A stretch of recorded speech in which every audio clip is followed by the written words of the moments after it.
हाय चलो आज देखे नाओ आमार मिनिजुएर बंधुदेर ब्रेकफास्ट। तादेर ब्रेकफास्ट तैरिर जोन्नो आमी नियेछि गाजर, आपेल, सामान्य एकटु कुमड़ो, किछुटा किशमिश और धनेपाता।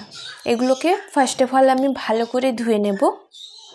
धुए नेवार परे एगुलोके भालो करे आमी ग्रेट करे नेब।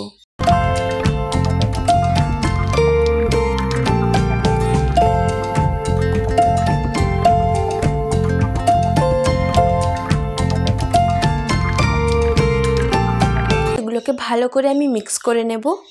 এটাতে আমি কিছুটা পরিমাণে মুড়ি এড করেছিলাম, সেটা আমি ক্যাপচার করতে ভুলে গেছি। আমার ব্রেকফাস্ট বানানো কমপ্লিট। আমি তাদের জন্য এরকম ছোট ছোট বাটি ব্যবহার করি আর প্রত্যেকটি পাখির জন্য আমি 2 চামচ করে খাবার দিই। দেখো আমার বন্ধুরা কত আনন্দ করে খাবারগুলো খাচ্ছে। টাটা।